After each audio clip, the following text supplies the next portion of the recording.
zero, worked my way up to having 21 employees, and made a successful exit. So, being able to work with folks and being able to share experiences, not just from a human behavior perspective, but as a business owner and a leader, it is a very rewarding thing. And that's exactly what we do at CEO Effectiveness. So effectiveness, I love that it's in the title of CEO Effectiveness, and I've known about the organization for a long time. It's a hot topic. There are challenges in effective communication. We face challenges in leadership. We face changes in effective solutions. So how do you define effectiveness, and how do you recommend folks measure it? So this is a really, really great question, right? So let's kind of peel the layers back on it, so to speak. So first and foremost, when we talk about effectiveness, especially in this context, let's talk about effectiveness specifically for leaders, right? What does it mean to be an effective leader, right? And have the ability to actually push something forward to achieve some sort of result, right? So effectiveness for us means having the optimal ability and achieving results, not by myself, but through others. How effective am I?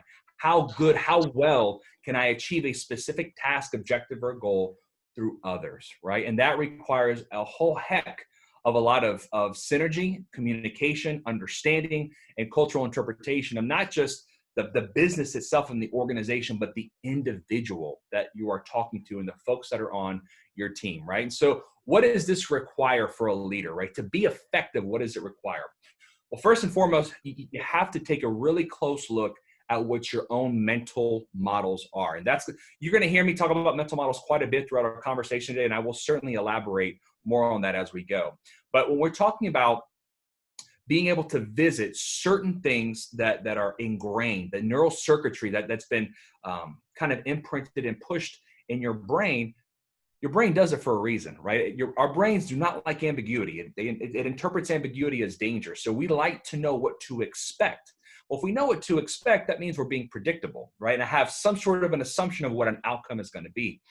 That's very nearsighted, right? Because what am I looking at? I'm looking at my own interpretation as compared to effectively tapping into the talent that I have around me and the folks that can help achieve whatever task is at hand. So, if you work backwards, you can unravel how effective you have been based on outcomes and the quality depth of relationships with others who are involved within the process, right? So what does that mean? So a lot of people say, oh, now, John, I was effective. We accomplished the task at hand. I hear you 100%, but now let's talk about the quality and the depth of the relationships that you nurtured along the way to achieve that objective or that outcome. Because if you really want to talk about the task being complete, that's only 50% of being effective. Let's talk about the growth. Let's talk about the introspection that took place with the team members that you led along the way. Because if I achieve an objective, but at the same time I lose two or three team members on the way because there's a disjuncture in communication or understanding, was I truly effective? Right? And so it allows us to kind of take a really close look at how well executives and leaders are able to work backwards, right? So we know we want to go. Let's work backwards and get the right people on the team, get the right people, get the right ideas, the right thoughts to ultimately lead to that objective. So it certainly takes open-mindedness in order to do that. I'm reminded of two age-old sayings. One, you can't teach an old dog new tricks, and the other, old habits die hard. But according to your research, your approach, your methodologies, that isn't necessarily true. And so I think many of us would be happy to learn that. Can you elaborate on how owners and leaders can break old habits or the previous ways of doing things, especially in a time when they've got to shift like we're facing now with COVID-19? Gosh, man, this is a big deal, right? This is a really big deal, especially for us here at CEO Effectiveness, because the concept of old habits dying hard. So let's go back for 1 second and revisit what we talked about as far as mental models that are at play, right? Which means things are familiar. It's like this. If you ever go to a gym, right, and you've never worked out in your life, you're like, you know what? This is the year. I'm going to knock it down. I'm going to get in shape. I'm going to start exercising, get the 30-inch biceps, the whole nine, right? Well, is it difficult your first 2 or 3 months? Of course it is, right? Are you going to wake up some mornings and say, I really don't feel like going to the gym? but you do it anyways. And why do you do it? Because you're making the harder choice, right? And so what do I mean by making the harder choice? Well, if we know that we have mental models at play that create very passive and easy decisions because that's what we're used to, right? When we can break that mold of what we are used to and challenge what could be, now you're starting to cook with something, right? As far as those old habits being able to die, because you know that there is potential for something else, potential for something greater, right? So, we think about what's going on right now with COVID. You know, the thing about COVID is people are responding, especially when we see a lot of the chaos and the stress and everything that's going on. Well, what they're doing is they're responding based on existing mental models. What's happened? Well, life has changed. Culture has changed. Are you embracing and adapting? Are you trying to push back on it, right? And can you really push back? It's like trying to move a mountain. Can you really, right? And so you have to be able to have an open mind, to your point, right? Be able and be adaptable, right, to what it is that's taking place, right? So the question is how you do it. How do you actually go through and make the harder choice? Well, first and foremost, being able to be objective. You've got to take yourself out and those biases. You got to take a step back and say, okay, what's really going on here? Then you have to take a look at your humility, right? Are you humble enough to say, I don't know what I don't know. I know it needs to be different, and I'm comfortable with that, right? I'm comfortable with knowing that there's going to be a change so I can embrace it and accept it. And then you have to realize that your way may not always be the best way, right? I mean, how many times does that happen? We think we got it figured out and it's good enough. It's good enough, but is it the best, right? And that's really where a shift happens. The thing about it, though, truly, and the biggest nugget here, especially when we're talking about old habits dying hard, is going back to the adaptability, right? And so, adaptability truly is the fruit of what we call here as CEO effectiveness, self-knowledge. And I'm going to talk more about that. But it takes an immensely deep understanding of oneself in order to make self-knowledge apply to everyday life. And so truly, when you look at yourself in the mirror, when you ask yourself those hard questions, and you take a look at why you do what you do in the first place, how open are you to adapting, changing, and overcoming those certain preconceived notions that are hardwired into your brain from a very young age? And they're hardwired because of, in some respects, our mental models. Right. I remember becoming aware of the term mental models back in the 70s in our psychology classes. And I know it's something that you and the rest of the team at CEO Effectiveness talk a lot about. Mm-hmm. But just so we're clear on your meaning, could you define what mental models are, why they matter, and how folks can recognize them so those models, when those models are in play? Yeah, so that's a really, really good question, and it's context that everybody needs to know, right? So essentially, what are mental models? So mental models are early coping strategies, right? They were adaptive for us at a very young age, right? Early learning context, right? Things that happen to us at a very, 8, 9, 10 years old, right? And before then, right? So the problem is that so many of us are unaware of them, right? And so when I tell folks that they're like, well, how do you mean? I mean, it's part of who I am, so I should be aware of it. Well, if your house could talk, would your house be privy to the blueprint before the house was built? No, not at all, right? But that blueprint was the guiding roadmap, right, to what the house is supposed to look like, the end result, the ultimate objective. So when we're talking about mental models, we're talking about your blueprints, right? It's very hard to recognize those blueprints when you're in the thing, right, that the blueprint contributed to building in the first place.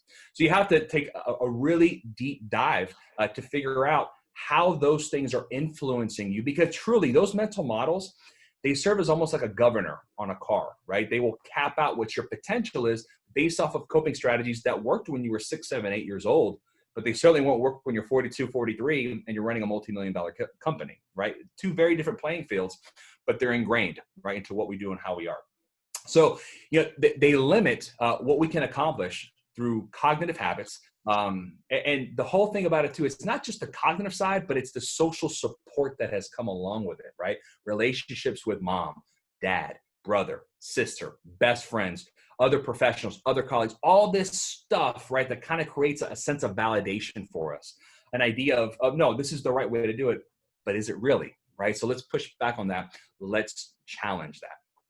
So can these mental models produce blind spots? Absolutely, right? And so this is a really important thing because 90% of the time, so many of us don't know what the blind spots are, but other people do, right? Because they can see what we can't, Right. right? And so in our minds, I may be thinking to myself, no, that this is normal.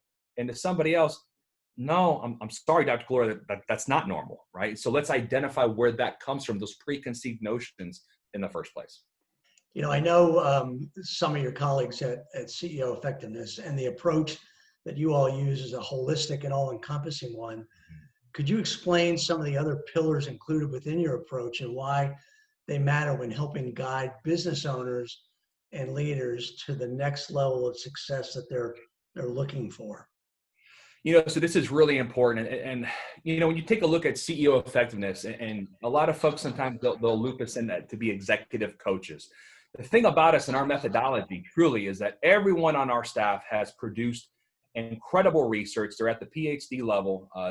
They are truly experts in their field. So why does that matter? What's the point of me even mentioning that? Well, when you're working with folks and folks who are highly successful, highly competent, you have to know what they're ready for, right? And sometimes that can be a very intimidating thing because so many executives think that they're ready for X, Y, or Z, but they're really at A, B, and C, right? And so a huge thing for us is being able to identify what those items are that they are ready for to graduate into. The thing about it is that it's incredibly difficult, right? Again, making the harder choice, right? Influencing and pushing others to reach their full potential and capacity that sometimes they may not even recognize exists, right? So we're very much like an Olympic trainer who sees what is possible, right? Before the future Olympian can see what he or she can accomplish. So, I think we all understand being a business owner is tough. Being in the C-suite, it is tough. There's big decisions, lots of responsibility, right? So all the pressure, all the adversity and stress, we have to be able to manage that, what they're dealing with every single day, but at the same time, being able to build them up while also deconstructing certain models that exist and are at play. So, we not only dive into the individual leader themselves, but also their particular business model, right? How I am going to go and talk to someone who's a Wall Street executive as compared to an agricultural producer in Oklahoma, for example, that's had a 4 or 5 generational family business. It's very different, right? Very different mental models, different cultural patterns, different interpretations, different understandings, different concepts of management and leadership and what productivity means, right? So for us, it is an all-encompassing approach and how it is that we recognize what people need and what their true potential is. You mentioned earlier, we started talking about effectiveness, and you mentioned in terms of your definition of effectiveness that at some level anyways, it's really achieving the results through others. So there's got to be some key elements to developing, sustaining, and growing our employees in the best of times, but even more so when we're facing the kind of crisis that we've been facing recently with COVID. Can you identify some of the things that we should be really zeroed in on to do that? Yeah, that's a great question, right? And so people are always looking for what's the next best thing, right? And when I say the next best thing, meaning what is the next best thing that I can do, not just for myself, but also my team members, right? What can be done to continue to cultivate and sustain the growth that has already transpired and also the growth that is to come. So first and foremost, I would tell you it is so important as a leader that within your organization, you maintain conversation with every single team member at the level of dialogue. Now, what do I mean by that?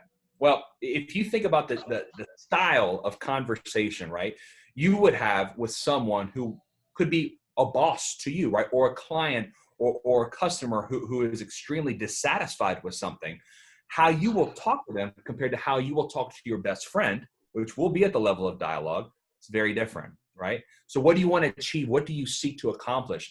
You want to be able to get conversation that is open, right? Regardless if there's disagreements, regardless if there's issues, you want people to feel comfortable speaking their truth. The more people keep their truth bottled up, the more resentment builds. And eventually, all of that stuff will flow over a brim of tolerance that they have established for themselves. And then you start dealing with a lot of really big challenges. So listening and showing that your team members bring constructive and applicable value to every conversation is really important. So you have to have those consistent touch points. An additional aspect is adaptability, right? So going back to this one, this is a big deal. So adaptability to different perspectives of folks who are on your team, and encouragement, consistent encouragement. Now, we could get into the whole conversation about positive psychology and what that means. And there's some good stuff and good resources there. But what we are talking about is being able to recognize that, hey, it may not be the way that I would do it, but I see the way that he or she wants to do it, and I'll encourage it because it's going to ultimately help achieve the objective or the goal at hand, which again, going back to what it means to be effective, being able to lead others to accomplish something. Now you're starting to cook with some sauce, right? You also can never, ever stop inviting others to grow. You don't ever want to put a cap on individuals' growth, right? You want them to flourish. You want them to excel. And so when you start feeling like that team member, they're getting a little too far ahead, I don't like that. Is it really the team member or is it yourself, right? That you want to have those conversations and that real dialogue with about what's actually transpiring. And also, this is what we'd say is another really important thing is never, ever harboring a sense of superiority, right? Yes, you may be in a role that puts you in a leadership position, but it doesn't mean you're better than anybody else, right? Humility is an incredibly powerful tool when used correctly. So, exuding leadership and confidence, but never carrying a quote unquote better than you mentality is vital. And one thing I'll tell you, John, is when we think about confidence, so many folks don't realize and recognize what confidence is. When you break down the word confidence, it literally from the Latin prefix, it's confide, right? So with faith, right? Having faith in yourself, having faith in your team members, being able to have that belief factor. You don't ever want them losing confidence in you and what the organization stands for. That, the comment about humility can't be overstated. And it's one of the things that we have all acknowledged in the best leaders, the ones who we would follow over any hill, generally have been less authoritative and more confident and humble as servant leaders. That's a great, great point, and one that is important to really retain. But dialogue, now that can be a tricky thing, man. Yes. There's a bit of art and science to that. How do you approach teaching individuals about dialogue, particularly when it comes to managing the high stress situations that many leaders find themselves facing? So that's a really great question, John. So here's the thing. Every single one of us, and I think most folks have heard this, right? Everyone's fighting a silent battle or a war that no one knows about, right? Meaning that everyone's got challenges. Everyone's got stuff, right, that they're dealing with, whether it's trauma, stress, whatever the case may be. So one thing to keep in mind with yourself is that the chaos inside, right, of each and every one of us makes the chaos and stress on the outside so much more difficult than what it actually is. So when we're talking about dialogue, why is it that your team members don't have conversation at the level of dialogue? Why don't you spearhead that? Well, what is the chaos that is going on inside you that's preventing you from doing that in the first place? Because we all have it, right? But a lot of times that chaos, it doesn't permit us to listen and thoughtfully respond, right? So there is this thing that is super important that we always tell folks and we want them to understand. There is a gap between stimulus and response. Right? And so that gap that exists from when I have an employee or a team member talking to me and the time that I respond, that window, that's everything, right? What is going on? What's my emotional regulation? Psychological, what am I temperamented to want to say and how do I want to say it? Having control and calming the chaos within that gap as being reactive and responsive is incredibly important. It's incredibly vital.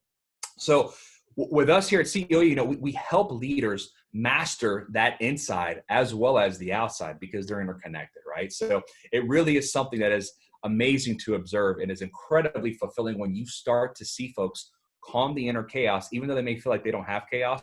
All of us do, right? So being able to calm that and then see the consequential ripple effect that transpires within their organizations that makes them that much more effective, that much more efficient, and that much better of a leader. Some of my military friends like to say, slow is smooth, smooth is fast. Slow it down, Great comments all. We've got a question here from Dan Maloney. This is Yeah. an interesting one. Yeah. What effect do you think social distancing, masking, and remote schooling will have on the development of mental models of kids?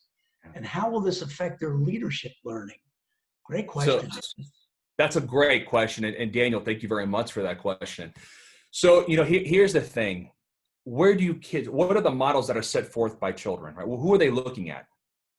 Right? Those are going to be mom, dad, whoever their guardian is, right? So the precedence that's set forward, the stress, the chaos that is being shown at home, right, is going to have a direct ripple effect. Now, that's the obvious surface level understanding. When we go deeper into what's happening, especially for kids who are 5, 6, 7, 8 years old, and they have started to kind of sort of get used to social acclimation, having a relationship with a teacher, being in person and going to recess and working on group projects, you start shifting things, right? Because the expectation is that you're going to do X, Y, and Z Monday through Friday. Now things are shifting and changing. How that is managed by their guardian, by mom, by dad is incredibly important, because if mom and dad show calm in the chaos, that will have a ripple effect on the child. Maybe not at first. The child may not be happy at first, but longitudinally, that's the goal and that's what you want. And that is showing solidarity in how well the parents can adapt, which means that the children will eventually pick those qualities and characteristics up as well. So thank you for that answer, Dan. I hope that helps your question. Does anybody else, I'd encourage you to post any other questions that you might have in either chat or Q&A. While we're waiting to see if anybody does in fact have any other questions, Gino, do you have any final thoughts to share with the group? Yeah, one thing I will tell everyone is, when you're looking at what we're going through right now, right, not just with COVID, but everything that's happening as far as civil unrest and the very unique times that we're living in, really take a look at what's causing you stress. What's causing you anguish, right? Is it the uncertainty and the instability of what next week is going to bring?